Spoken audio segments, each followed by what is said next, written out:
With that out of the way, you ready for your next comedian? Yeah. You're doing great so far. Please welcome to the stage Tom Kirk's neighbor, Bob Gerhardt.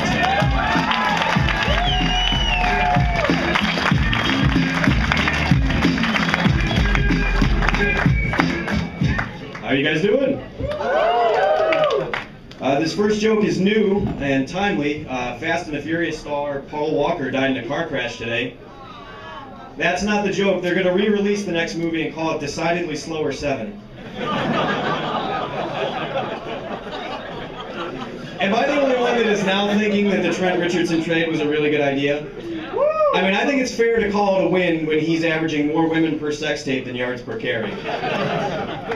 My buddy from Indianapolis called me, though, and he said, well, what'd you think of that? And I said, at least he's putting something good on film.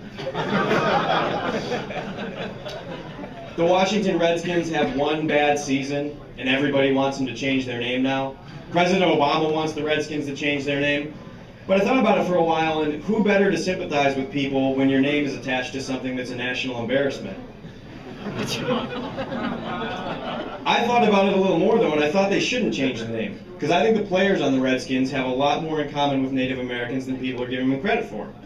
I mean, most of the people went to college for free. A lot of them have trouble with the peace pipe.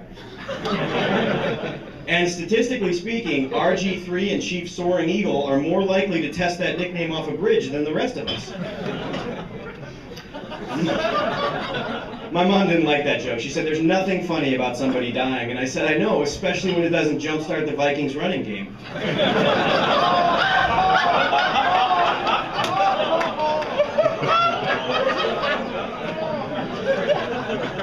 They say these things usually come in threes, so I'm just going to go ahead and power through.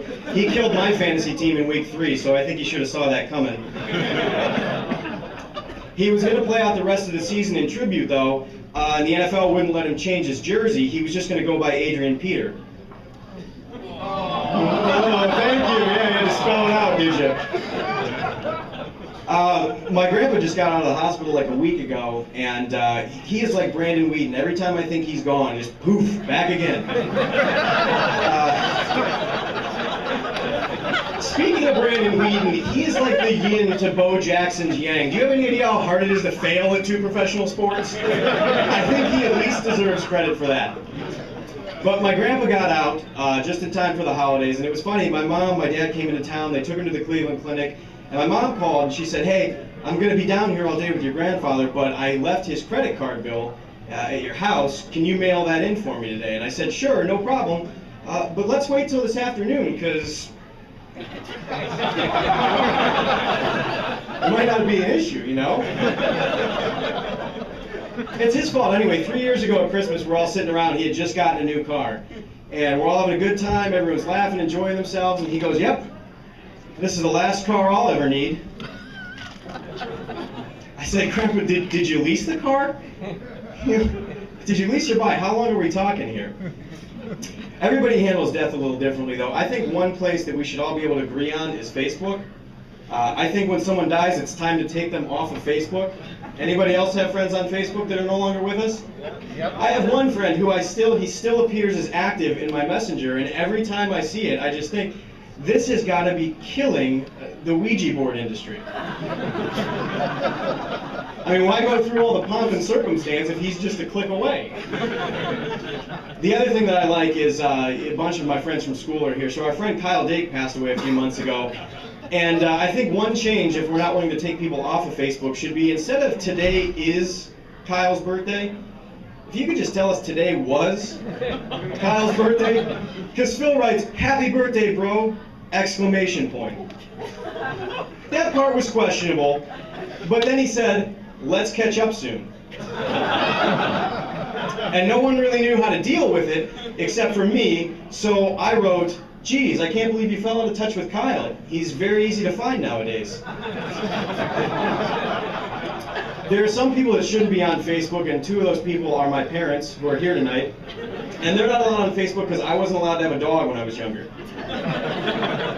My brother and I begged and pleaded. We wanted a dog, and my parents finally relented and said, listen, I don't think you realize how big of a responsibility a pet is, so we'll buy you a turtle.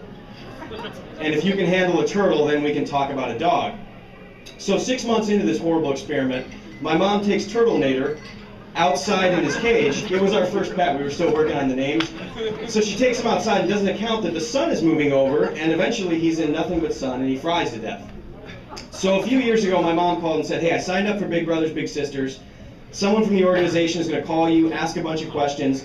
Please let me know when they call so I know how far along we are in the process.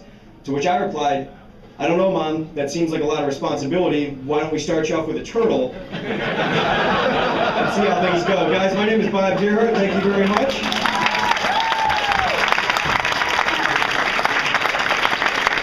Keep going for Bob. Very funny.